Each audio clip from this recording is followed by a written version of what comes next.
안녕하세요. 사도행전 4강 세 번째 시간입니다.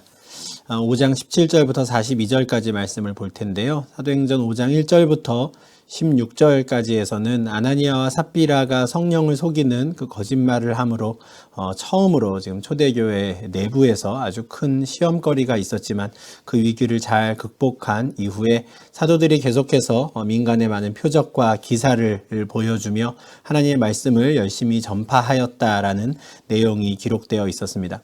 사도들이 그렇게 왕성하게 활동을 한 이후에 이제 17절부터 그 사역으로 인해 또 이들을 시기하는 종교 지도자들의 또 핍박이 이어졌는데요. 그 내용이 바로 17절부터 42절까지 기록되어 있습니다. 17절과 18절을 보면 대제사장과 그와 함께 있는 사람들, 사두개인의 당파가 다 마음에 시기가 가득하여 일어나서 사도들을 잡아다가 옥에 가두었다라고 합니다. 대제사장과 그와 함께 있는 사람들이라고 하면 산헤드린 공회원들을 가리키고요. 이스라엘의 종교 지도자들을 의미합니다. 그들의 마음에 시기가 가득했습니다. 누구를 향한 시기냐면 사도들을 향한 시기입니다. 그들이 민간의 표적과 기사를 많이 일으키며 또 솔로몬 행각에서 하나님 말씀을 계속해서 전할 때 많은 사람들이 그들에게 귀를 기울이는 그런 상황들이 싫었던 것이죠. 앞서 4장에서도 이들은 사도들을 붙잡아서 감옥에 가둔 적이 있었는데요. 그때에도 마찬가지로 죽은 자의 부활에 대해 가르치는 것을 이들은 싫어하였었습니다. 4장에서는 베드로와 요한을 이렇게 가두었다면 이번 5장에서는 그 많은 사도들, 어쩌면 사도들 전부를 지금 붙잡아다가 감옥에 가두는 일을 하고 맙니다. 근데 이어지는 말씀이 전혀 예상 밖의 상황입니다. 주의 사자가 밤에 옥문을 열고 그들을 다 이끌어내신 것이죠. 그리고 성전에 가서 이 생명의 말씀을 다 생명의 백성들에게 전하라라고 이야기합니다. 이 주의 사자는 아마도 감옥에 있는 그들을 구원하시기 위해 하나님 보내신 천사일 것 같고요. 천사가 그들을 끌어내었을 때 그들에게 가서 백성에게 계속해서 생명의 말씀을 전하라는 명령을 줍니다. 이 시기가 이런 일이 일어난 때를 보면 밤중에 그 일이 있었습니다. 밤중에 감옥문을 열고 그들을 이끌어냈죠. 그러고 그 생명의 말씀을 전하라는 말을 들은 사도들은 그 즉시 성전에 들어갑니다. 새벽에 성전에 들어갔다라고 하죠. 사람들이 얼마나 있었을지 모르겠습니다. 그렇지만 밤에 그 옥문에서 나온 그 즉시 그들은 바로 순종하여서 성전에 들어갑니다. 이들은 누구에게 순종해야 하는가를 아주 분명히 잘 알고 있었습니다. 종교 지도자들에게 순종할 것인가 아니면 하나님께 순종할 것인가. 이들은 즉각적으로 주의 사자를 통해 자신들에게 전해진 하나님의 말씀에 순종하였고요. 그래서 새벽에 성전에 들어가 그들은 가르칩니다. 어느새 날이 밝고 대제사장들과 그에 함께 있는 사람들은 이스라엘 족속의 모든 원로들을 다 모읍니다. 그 앞서 21절 상반절에 보면 대제사장과 그와 함께 있는 사람들이라고 하는데 이 사람들은 이제 처음에 사도들을 감옥에 붙잡은 사람들입니다. 근데 이들이 이제 정식으로 날이 밝아서 산헤드린 공회를 열기 위해서 모든 공회원들과 또 족속의 원로들을 다 모았습니다. 이 완전체라고 할 수도 있을 것 같은데요. 이렇게 모든 산헤드린 공회원들이 모였을 때 이들은 무엇을 하였냐면 예수를 사형에 언도하는 그 일을 이 공회에서 하였습니다. 같은 일을 지금 이 사도들을 향해서 하고 싶었던 것이죠. 예수를 사형에 처하자라고 산헤드린 공회에서 결정하였던 것처럼 사도들도 우리가 사형에 처하자라고 결정하기 위해 아마 원로들을 다 모은 것 같습니다. 모든 사람들이 다 모이자 이제는 부하들을 보내서 감옥에 가두어둔 사도들을 데리고 오라라고 하는데 문제가 있죠. 사도들이 감옥에 있지 않은 것입니다. 감옥에 간 그 부하들은 사도들을 보지 못했고요. 돌아온 상태입니다. 앞서 4장 5절과 6절보다 지금은 조금 더 스케일이 크게 모든 산헤드린 공회원들이 모인 상태입니다. 오늘 이들을 아주 끝장내자라는 마음으로 모든 사람들이 다 모였는데 정작 재판을 받을 사도들이 사라져 버렸습니다. 감옥에 갔다 온 부하들이 하는 말은 감옥문은 여전히 든든하게 잡혀 있고 그리고 그들을 잘 지키라고 세워두었던 군사들도 그대로 그냥 문 앞에 서 있는데 그 안에는 아무도 없습니다. 어찌된 영문인지 모르겠습니다. 라고 이야기를 합니다. 주의 사자가 사도들을 꺼내었을 때 그들이 털 하나, 옷 하나 상하지 않게 그들을 꺼내었지만 또한 그들이 감옥에 갇힐 때의 상황과 전혀 달라지지 않은 모습 그대로인데 그 안에 한 사람도 없는 것만 다른 것이죠. 이미 5장 19절 말씀처럼 주의 사자가 밤에 옥문을 열고 그들을 끌어내었기 때문입니다. 이 소식을 들은 사내들인 공회원들은 당황할 수밖에 없습니다. 이 말을 듣고 의혹하다라고 표현이 되어 있는데 좀 어려운 말인데요. 그러니까 어떻게 설명할 다른 길이 없다라는 말입니다. 지금 이 상황을 어떻게 설명해야 할지를 모르겠는 것이죠. 그리고 이 일이 어찌 될까라고 하는데 왜냐하면 자신들이 지금 사도들을 붙잡아다가 감옥에 가두고 우리가 그들을 붙잡아 놨으니 이들에 대한 재판을 열어야 합니다라고 알려서 이스라엘 족속의 모든 원로들도 다 모으고 그 판을 키워놓은 상태인데 정작 재판받을 사람들이 없으니 굉장히 당황스러운 상황이었을 것 같습니다. 바로 그때 이들에게 아주 놀라운 소식이 전해집니다. 뭐냐면 옥에 가두었던 사람들, 바로 사도들이 성전에서 다시 백성들을 가르치고 있습니다 라는 소식이죠. 이들이 감옥을 탈옥하여서 어딘가 도망간 것 아닌가? 어쩌지? 라고 생각하고 있는데 이들은 어디 멀리 가지 않았습니다. 성전에서 백성들을 가르치는 것이죠. 이들이 종교 지도자들에게 붙잡혀서 감옥에 갇히기 전에 5장 12절을 보면 이들은 평소에도 계속해서 솔로몬 행각에 모여서 말씀을 가르쳤습니다. 원래도 성전에서 말씀을 가르쳤는데 지금도 오늘도 그냥 성전에서 백성들을 가르치고 있습니다 하는 것이죠. 얼른 붙잡아 와라 했겠죠. 그러니 성전 맡은 자가 부하들과 같이 가서 그들을 잡아오는데 억지로 하지 못했다라고 합니다. 강제로 못함은 아마도 사도들에게 동의를 구하고 함께 사내들인 공회당으로 간 것 같습니다. 왜 강제로 못했냐면 그들의 말을 듣는 백성들이 자신들을 돌로 칠까 두려워하였던 것이죠. 지금 이 백성들이 모두 이 사도들에게 벌어지는 상황을 본 것입니다. 이것은 아주 중요하죠. 이들은 앞서 사도들이 붙잡혀 갔었다라는 소식을 들었을 겁니다. 그런데 바로 그 다음 날 아무렇지도 않게 사도들이 새벽부터 성전에 나타나서 다시 말씀을 가르쳤고 그 말씀에 귀를 기울이고 있었죠. 아마 아무 죄가 없어서 풀려났구나 또는 설교를 전하는 중에 주의 사자가 우리를 감옥에서 꺼내주었습니다라는 그 간증을 들었을지도 모르겠습니다.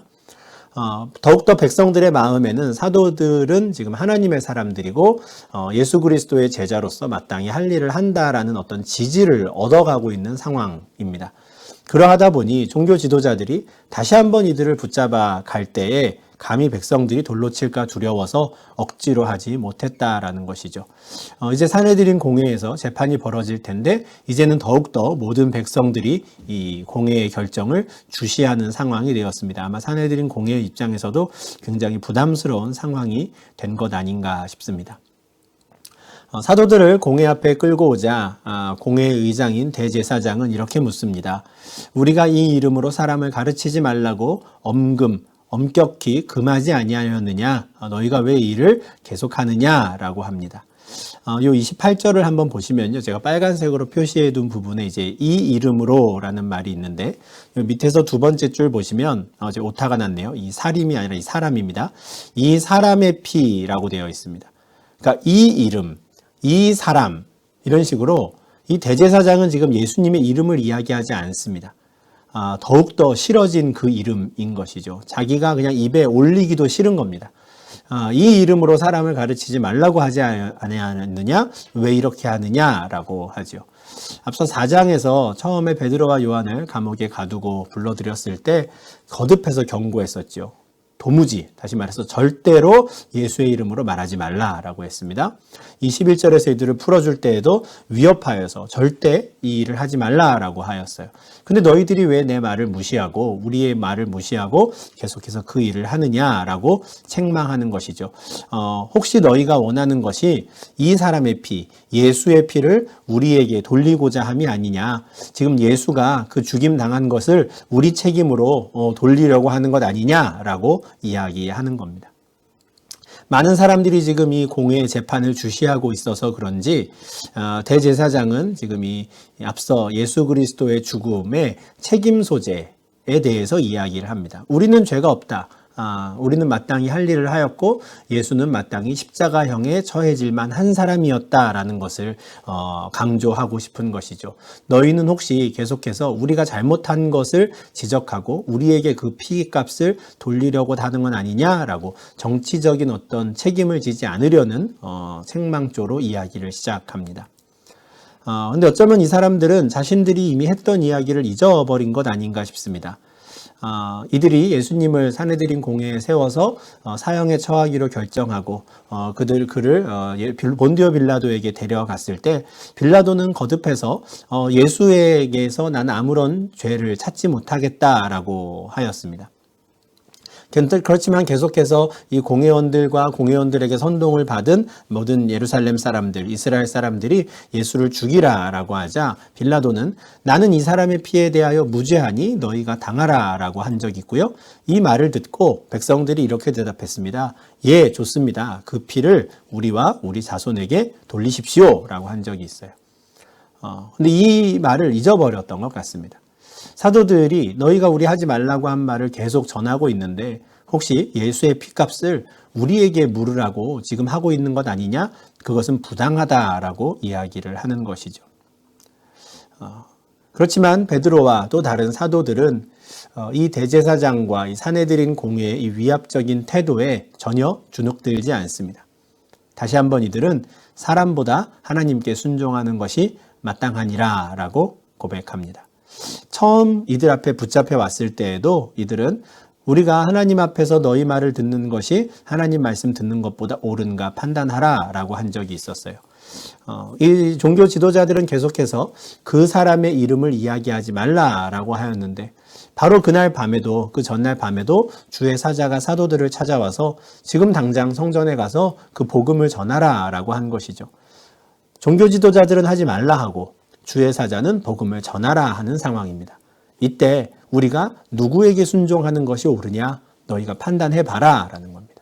너희가 참으로 하나님의 사람들이고 참된 하나님의 백성이라면 너희도 사람이 아닌 하나님께 순종하여서 우리처럼 할 것 아니냐라는 이야기인 것이죠. 그리고 이어지는 내용에서 베드로는 어떤 설교와 같이 다시 한번 예수 그리스도의 복음을 그들에게 전합니다. 참 대단하죠. 그냥 단지 자신들을 변호하는 것에 그치지 않고 성전에서 백성들에게 전하였던 그 복음을 지금 이 사내들인 공회에서도 이들은 다시 전하고 있습니다. 복음의 내용이 이렇습니다. 너희가 나무에 달아 죽인 예수를 우리 조상의 하나님이 살리시고 이스라엘에게 회개함과 제사함을 주시려고 그를 오른손으로 높이사 임금과 구주로 삼으셨느니라. 아멘. 이게 복음의 핵심입니다. 아주 핵심적인 것인데요. 예수를 이렇게 설명합니다. 나무에 달아 죽인 예수, 바로 너희들, 그들이 한 일이죠. 너희가 십자가에 달아 죽인 그 예수 있지 않느냐 이렇게 말하는 거예요. 그 예수를 우리 조상 하나님이 살리셨다. 지금까지 2장에서부터 5장까지 오면서 계속해서 반복되어서 등장하는 어떤 사도들만의 특별한 표현입니다. 대조이죠. 너희는 예수를 죽였으나 하나님이 살리셨다. 너희는 예수를 죽였으나 하나님이 살리셨다. 이것을 계속 이야기하는데 특별히 30절의 표현이 특이한 것은 나무에 달아 죽인이라는 수식어가 들어간 점입니다. 신명기 21장 23절에 보면 나무에 달린 자는 하나님께 저주를 받은 것이죠. 달리 말하면 지금 사도들은 공회원들에게 하나님께 저주를 받았다는 그 예수를 하나님이 살리셨다라는 이야기입니다. 저주받아 나무에 달려 죽인 예수를 하나님이 살리셨다. 2장에서도 3장에서도 4장에서도 계속 이야기한 것처럼 너희는 그렇게 죽어 마땅하다고 생각했던 예수를 살린 사람이 다른 사람이 아니라 바로 우리 조상이 하나님이시다. 그러니 달리 말하면 뭡니까? 이 예수의 이름을 증거하지 못하게 하는 것은 너희가 지금 우리 조상의 하나님을 어기고 있는 것이다 라는 것을 계속해서 지적하는 것이죠. 하나님께서 왜 이 나무에 달아 죽인 예수를 살리셨습니까? 온 이스라엘에게 회개함과 죄사함을 주시기 위함입니다. 이것이 복음의 효력이죠. 회개함과 죄사함입니다. 회개하는 이스라엘, 회개하는 모든 하나님의 백성들에게 죄사함의 은혜를 주시기 위해서 하나님께서 예수를 살리셨다는 겁니다. 그리고 그렇게 살아나신 예수님은 임금과 구주가 되셔서 온 땅의 통치자이자 우리 모두의 구원자가 되셨다라고 담대히 복음을 선포합니다. 다시 한번 이들은 우리가 이 일을 할 수밖에 없는 이유를 말합니다. 그 이유가 뭡니까? 우리는 이 일의 증인이다 라는 거예요. 우리가 지금 증인으로서 우린 이 일을 안 하면 할 일이 없다라는 말이죠. 그런데 우리만 이 일의 증인이 아니라 하나님께서 주신 성령도 이 일의 증인이다 라고 말합니다.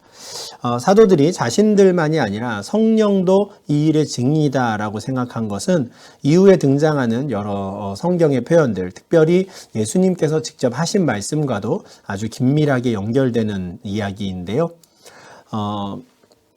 고린도 교회에 바울이 편지를 보낸 것에서 고린도전서 2장 4절에서 바울은 내가 전도하는 것은 내 말과 전도함에 설득력 있는 지혜의 말로 하지 않았다라고 합니다. 나는 언제나 성령의 나타나심과 능력으로 너희에게 복음을 전하였다라고 해요. 내가 증인인 것뿐 아니라 성령께서 이 일의 증인이시다라는 것이죠. 예수님께서 이미 요한복음 15장 26절과 27절에서 이런 말씀을 하신 바가 있습니다. 내가 아버지께로부터 너희에게 보낼 보혜사 곧 아버지께로부터 나오시는 진리의 성령이 오실 때에 그가 나를 증언하실 것이요 너희도 처음부터 나와 함께 있었으므로 증언하느니라. 진리의 성령이 오시면 그 성령이 나를 증언하실 것이다. 너희도 나를 증언할 텐데 성령도 나를 증언할 것이다. 이것이 복음이 선포될 때의 일입니다. 사도들이 복음을 선포할 때 그 복음이 들려지는 그 각 사람들에게 성령께서 임하시면 그들이 그 복음을 깨닫고 그것이 참으로 진리로 믿어지는 것이죠. 그게 무엇입니까? 성령이 예수가 증인인 것을 그들 가운데 끊임없이 증언하시는 것입니다. 그러니까 이 일을 직접 인간의 말로 설명하는 사도들이나 또 그 복음이 선포될 때 각 사람들에게 그 복음을 적용하시는 그 구원의 사역을 적용하시는 성령님 또한 이 일의 증인이 되시는 것입니다. 사도들이 이렇게 담대히 이야기하자 이 사내들인 공회원들은 크게 노합니다. 굉장히 화를 내죠. 그리고 원래 모든 원로들을 다 모아서 하려고 했었던 것처럼 이 사도들을 없이 하고자 뭡니까? 이 사도들을 죽이고자 합니다. 지금 당장이라도 하나님을 모욕했다라는 죄를 덮어 씌워서 이 사도들을 다 죽이려고 합니다. 근데 바로 그때 아주 존경받는 바리새인 가말리엘이라는 사람이 등장합니다. 그리고 공회 중에서 사도들을 잠깐 나가 있으라라고 제안을 하죠. 앞서 4장 15절에서도 베드로와 요한이 처음 공회에 붙잡혀 왔을 때 이들은 이 사도들을 어찌할 바를 몰라서 사도들이 밖에 있으라고 내보내고 자신들끼리 이 일을 어떻게 처리하면 좋을지 의논한 적이 있었는데 똑같은 일이 반복되고 있습니다. 모든 사람들이 저 사람을 죽이자라고 할 때 가말리엘이 딱 일어나서 사도들을 밖으로 내보냅니다. 그리고 사내들인 공회원 앞에 아주 설득력 있는 논지를 진행하는데 모든 사람들이 이렇게 흥분한 상태에서도 가말리엘이 말을 할 때 이들이 잠잠히 들을 수밖에 없었던 것은 바로 앞서 보았지만 이 사람이 모든 백성에게 존경을 받는 율법 교사였기 때문에 그렇습니다. 모든 백성들이 이 사람을 우리의 선생님이라고 불렀다 그래요. 이 사람의 별칭입니다. 우리의 선생님. 그러니까 모든 사람들이 당연히 스승으로 여기는 사람이에요. 근데 그 사람이 딱 일어나니까 이제는 그 흥분을 조금 가라앉히고 이 사람의 귀를 기울이는 것이죠. 지난번에도 말씀드렸지만 바로 이 사람 밑에서 사도 바울이 이 유대의 엄격한 율법의 교훈을 받았는데요. 아마 많은 바리새인들에게는 정신적인 지주였을 것이고요. 바리새인들뿐만 아니라 모든 백성들에게 존경받는 사람이었습니다. 그러니 이 사람이 잠깐 내 말을 들으시오 했을 때 다 듣게 되는 것이죠. 이 사람은 지금 새로운 제안을 하나 합니다. 아마 많은 고민 끝에 이 제안을 했으리라 생각하는데요. 이스라엘 사람들아 너희가 이 사람들에게 대하여 어떻게 하려는지 조심하라. 이전에 드다가 일어나 스스로 선전하매 사람이 약 400명이나 따르더니 그가 죽임을 당하매 따르던 모든 사람들이 흩어져 없어졌고 합니다. 조심해야 한다라는 거예요. 지금 당장 이 사람들을 죽이자라고 하고 있는 상황에서 어떻게 할지 조심해라. 잘 생각해라 하는 것이죠. 그러면서 그 자리에 있는 모든 사람들이 알고 있는 그 사건을 이야기합니다. 드다라는 사람 기억하느냐 하는 것이죠. 그 사람이 스스로 선전했다라고 하는데요. 아마 뭐 자기가 메시아라든가 또는 자기가 이스라엘을 로마 제국으로부터 구원할 사람이라든가 어떤 식으로든 자신을 선전했겠지요. 그랬더니 그 사람을 따르는 사람이 400명이나 되었다는 겁니다. 근데 그 무리가 사그라들어 버렸습니다. 언제 그랬냐면 드다가 죽었을 때입니다. 드다가 죽으니까 그 사람이 정말 구원자인 줄 알고 따르던 모든 사람들이 없어진 일이 있지 않느냐. 기억나니? 질문하는 것이죠. 또 다른 이야기를 합니다. 그 후에 또 호적할 때 갈릴리 유다가 일어난 적이 있었지. 이 호적할 때라는 것은 각자 자기가 태어난 곳에 가가지고 이제 주민등록 신고를 다시 한번 하라 하는 겁니다. 근데 이렇게 하는 이유는 아주 분명합니다. 로마 제국이 각 사람들에게 세금을 부과하기 위한 목적으로 호적을 하게 합니다. 그러니 호적하라라는 건 아이고 이놈들이 우리한테서 또 세금을 떼가려고 하는구나. 바로 그렇게 백성들의 민심이 요동칠 때 갈릴리 지역에 유다라는 사람이 나타나서 백성을 꾀었다는 거예요. 우리가 독립하자, 로마로부터 벗어나자라고 하는 것에 많은 사람들이 호응했다는 겁니다. 근데 유다가 망하니까 어떻게 됩니까? 모든 사람들이 다 흩어졌었던 겁니다. 이 두 가지 사건을 그들에게 이야기하며 지금 가말리엘이 하고 싶은 말은 이겁니다. 내 생각에는 이 사람들을 상관하지 말고 버려두는 게 좋겠다. 우리가 이 사람들을 어떻게 죽이든지 살리든지 우리가 뭔가를 막 하지 말고 버려두자는 겁니다. 그냥 가만두자. 만약에 이들의 사상과 이 소행, 이들이 지금 하는 말, 이들의 모든 생각들이 사람으로부터 났다면 누굽니까? 그 앞에 드다와 또는 유다와 같이 사람으로부터 난 생각이라면 그냥 시간이 지나면 이들은 없어질 것이다 라는 거예요. 근데 만약에 이들이 하는 말과 이들의 행동이 하나님께로부터 난 것이라면 우리가 이들을 무너뜨리고자 한다고 해서 이들이 무너지지 않는다. 오히려 우리는 하나님을 대적하는 자가 될 수 있으니 조심해라 라고 이야기를 합니다. 가말리엘이 이렇게 이야기하게 된 이유는 아마 크게 두 가지로 생각을 할 수 있을 것 같습니다. 첫 번째는 이제 정치적인 이유인데요. 산헤드린 공회를 구성하는 사람들은 크게 이제 두 부류가 있습니다. 사두개인들이 있고요. 그리고 바리새인들이 있습니다. 사두개인들은 종교 지도자인 대제사장들과 가까운, 왜냐하면 제사장 계열이기 때문에요. 가까운 사람들인데 이들은 굉장히 강성입니다. 그리고 이들은 부활을 지지하지 않는 사람들이죠. 반면에 바리새인들은 부활을 이야기하는 사람들입니다.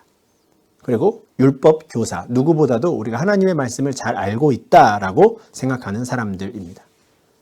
근데 지금 사두개인들이 주도가 되어서 사도들을 지금 잡아온 상황이거든요. 대제사장과 그들과 함께 있었던 사람들, 즉 사두개인들이 이렇게 17절에서 이야기하지 않았습니까? 그런 상황에서 이 일을 한번 브레이크를 걸고 싶은 겁니다. 누가 나섭니까? 또 다른 파인 바리새이파의 대장격인 가말리엘이 나서는 것이죠. 그런데 그가 하는 논리가 아주 논리적이기에 사두개인들도 무엇이라고 할 말을 없게 만드는 이야기를 지금 하는 겁니다. 이게 지금 정치적인 입장이고요. 두 번째로 좀 그래도 종교적인, 신앙적인 입장을 보면 아마 이 가말리엘은 지금 공회 앞에 와서 이야기하는 사도들의 태도에서 뭔가 심상치 않은 것을 느꼈던 것 같습니다. 이들이 누구이고 어떤 사람들인지는 이미 잘 알고 있었을 텐데 불과 2달 전, 3달 전에 십자가에 못 박아 죽인 예수의 이름을 이렇게 대놓고 거론하는, 대놓고 입에 담기 시작하는 이들이 과연 누구인가 아마 궁금했던 것 같습니다. 더군다나 바로 지난 밤에 이들이 감옥에 갇혔다고 했는데 감옥문은 그대로 있는 상태에서 이들이 여전히 성전에 나가 있었다라는 이것은 정말 혹시 어쩌면 이들이 하나님으로부터 온 사람들이 아닐까라고 하는 생각을 조금은 한 게 아닌가 하는 생각도 좀 하게 됩니다. 정확한 그의 입장은 무엇이든지 아무튼 우리가 정치적이든 또는 신앙적이든 이렇게 생각할 수 있는데 가말리엘이 이런 제안을 했을 때 결국은 모든 사람들이 이 제안에 동의합니다. 달리 말하면 사도들을 죽이자라는 결정을 지금 하지 못하는 것이죠. 사실 가말리엘이 이야기했던 것은 지금 우리 상황에도 적용할 수 있습니다. 지금 보여드리는 그림은 굉장히 많은 사람들의 이름이 나오는데요. 제목이 있듯이, 한국 기독교 이단 사이비의 계보입니다. 제일 밑에 보시면, 여기 이만희가 있고요. 또 우리에게 익숙한 사람이 여기 통일교회 문선명이 있습니다. 화살표 보이시죠? 이렇게 문선명, 이만희, 정명석, 이런 사람 등등이 있습니다. 안상홍도 있고요. 근데 이 사람들이 처음 갑자기 등장한 이단들이 아닙니다. 아주 오래 전부터, 지난 100년간 꼬리에 꼬리를 물고 이단들이 등장하였고요. 그 계보가 이렇게 있습니다. 뭡니까? 한 사람이 망하면 그 파는 없어집니다. 그리고 또 다른 파가 등장하고요. 그 파가 망하면 또 사람들은 흩어집니다. 그냥 지금은 문선명 씨가 왕성히 활동하다 그가 죽으니 이제는 그룹으로 넘어가 버린 통일교. 이제는 그 자리를 이어받으려고 나왔던 이만희의 신천지. 이제 시끄러웠는데요. 이만희가 죽으면 흐지부지 됩니다. 다만 그들이 왕성하게 활동하는 그 시대에 많은 사람들이 괴로움을 당하는 것이죠. 하나님에게서 난 사상이라면 지난 2000년 동안 무너지지 않고 온 나라와 민족 가운데 전파되었던 기독교의 이 참된 복음과 같이 사람이 맞설 수 없고 무너뜨릴 수 없고 계속해서 퍼져나가게 됩니다. 이 어떤 사상이든 그 어떤 신비로운 것이든 사람에게서 난 것이라면 그가 망하면 그 파는 다 없어지게 되는 것이죠. 가말리엘이 말한 것은 우리가 그냥 이들을 가만히 두고 정말 이들이 사상과 생각이, 이들의 소행이 하나님께로부터 온 것인지 사람에게로 온 것인지 한번 보자라고 했죠. 지난 2000년의 시간이 아마 그것을 증명해 주지 않을까 싶습니다. 하나님께로부터 난 사상과 소행이기에 그 복음이 지금까지도 흥왕케 되고 우리에게도 전해진 것이죠. 가말리엘의 이 제안을 들은 산헤드린 공회원들이 그 제안을 옳게 여겼다라고 합니다. 그렇지만 그냥 사도들을 보낼 수는 없고요. 채찍질하고 다시 한번 예수의 이름으로 말하는 것을 금지시키고 그들을 풀어줍니다. 앞서 처음 그들을 잡아왔을 때에도 다른 방법을 찾지 못하고 그냥 위협하고 놓아주는 것 외에는 할 수 없었는데 같은 상황이 반복되었습니다.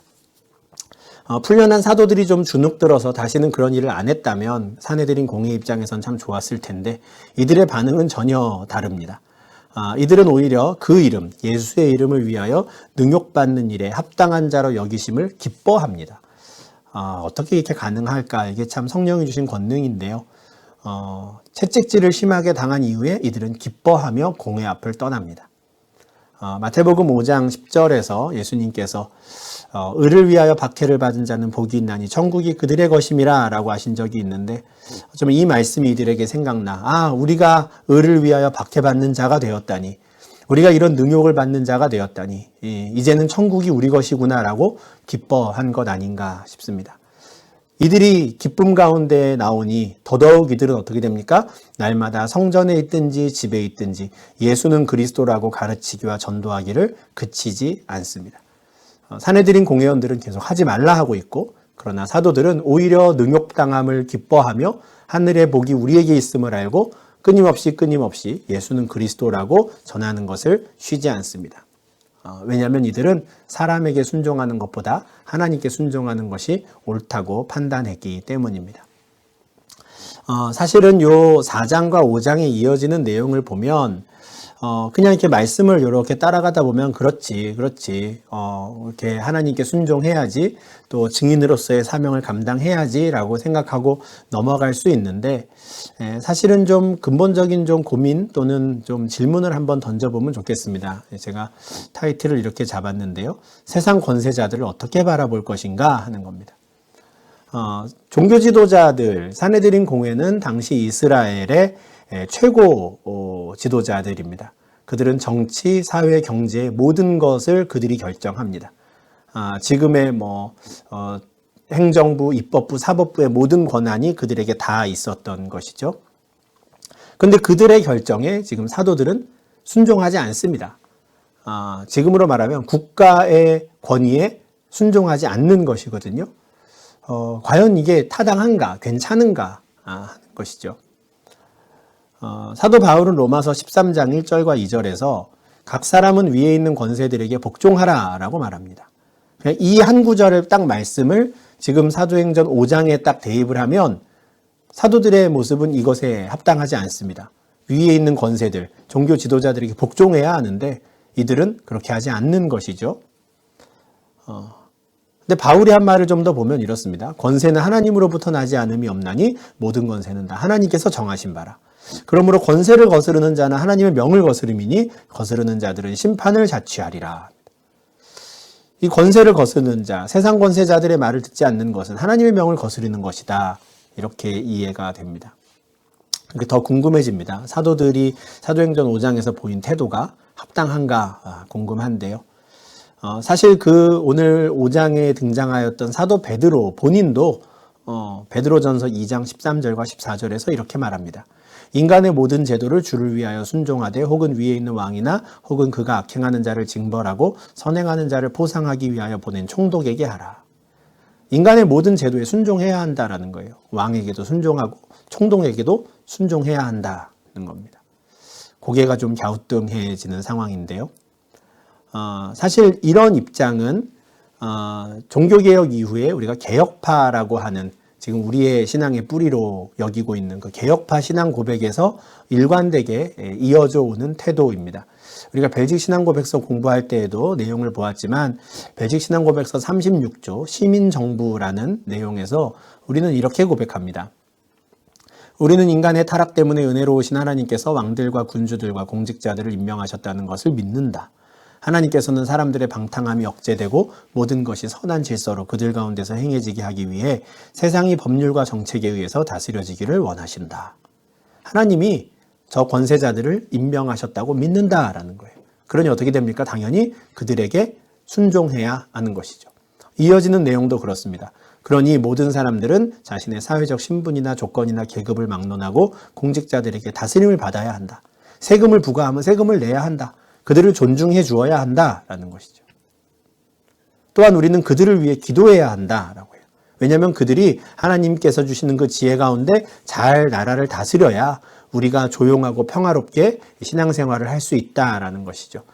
이런 점은 지금 우리가 아주 잘 이해할 수 있는 부분입니다. 그죠? 나라가 평안해야 우리가 신앙생활을 경건하고 단정한 중에 잘 해나갈 수 있는 것이죠. 그래서 우리는 위정자들을 위해 기도해야 한다. 이것은 개혁파의 신앙 고백에서도 우리가 이야기하는 바입니다. 그렇다면 오늘 사도행전 5장에서 나타난 이 사도들의 태도는 우리가 어떻게 이해해야 할 것인가?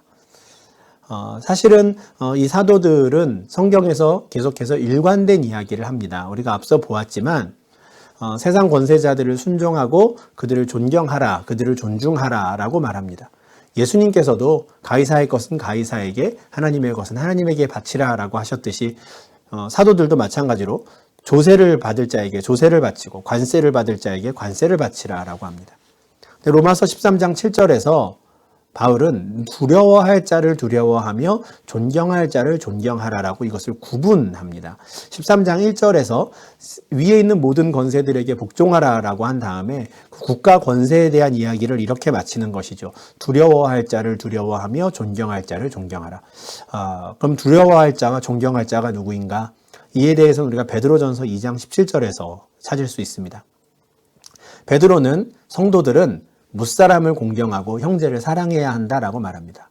그리고 하나님을 두려워하고 왕을 존대하라라고 합니다. 왕은 두려워할 대상이 아닙니다. 세상 권세자들은 그저 하나님이 임명한 사람들입니다. 우리가 정말 두려워해야 할 사람은 하나님인 것이죠. 왕은 하나님께서 그를 임명하였으니 그것을 존중할 뿐입니다.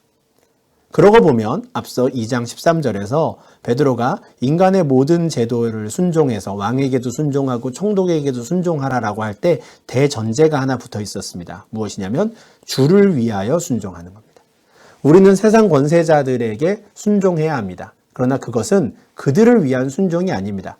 주를 위한 순종이고요. 하나님을 두려워하기에 그들을 존중하는 것, 그것이 성도들의 태도입니다. 그렇다면 만약에 하나님께서 임명한 그 왕들이, 그 권세자들이 하나님의 뜻과 어긋나는 결정을 내리고 하나님의 뜻과 어긋나는 명령을 내릴 때, 그때는 우리는 결단을 해야 하는 것이죠. 하나님의 말을 듣는 것이 옳은가, 사람의 말을 듣는 것이 옳은가 결정해야 하는 것입니다. 벨직 신앙 고백서 36조에서도 마찬가지의 내용을 고백합니다. 모든 사람들은 공직자들에게 다스림을 받아야 한다라고 고백해요.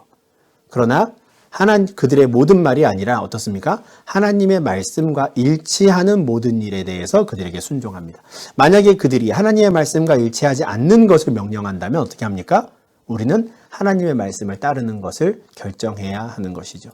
이것이 바로 사도들의 이야기였습니다. 사람보다 하나님께 순종하는 것이 마땅하다. 이들이 지금 그들의 권위를 인정하지 않는 게 아닙니다. 그들의 권위를 인정하지 않았다면 진작에 사내들인 공회 앞에 오지도 않았을 겁니다. 그냥 무시했겠죠.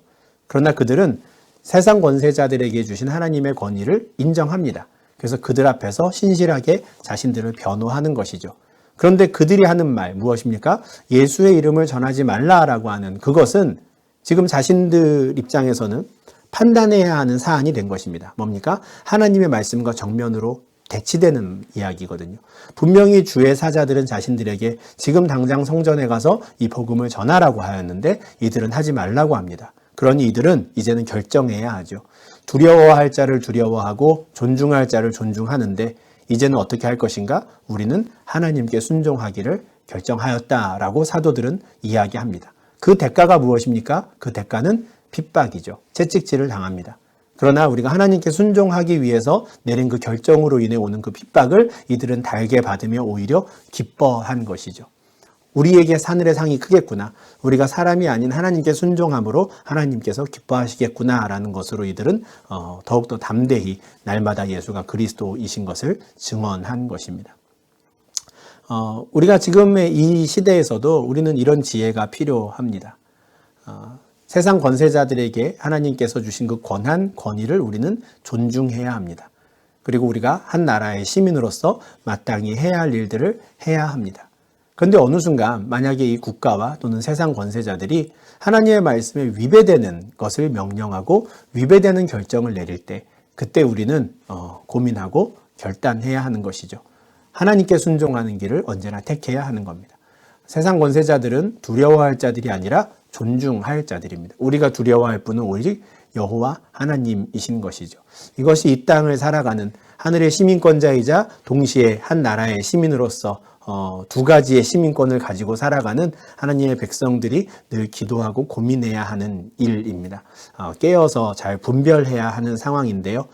지금 사도들은 주저하지 않고 하나님께 순종하는 것을 택하였습니다. 우리도 우리 삶 가운데 참 이런 고민이 되고 또 지혜가 필요한 순간에 성령 하나님께서 우리를 깨우쳐 주시기를 간구하고요. 우리가 언제나 사람을 두려워하는 것이 아니라 눈에 보이지 않지만 이 세상의 주관자 되시는 여호와 하나님을 두려워함으로 이 땅을 살아가는 모든 주의 백성들 되시기를 바랍니다. 이렇게 해서 사도행전 4강 내용을 마치고요. 이제 다음 주에 또 계속해서 6장 내용을 이어가도록 하겠습니다. 감사합니다.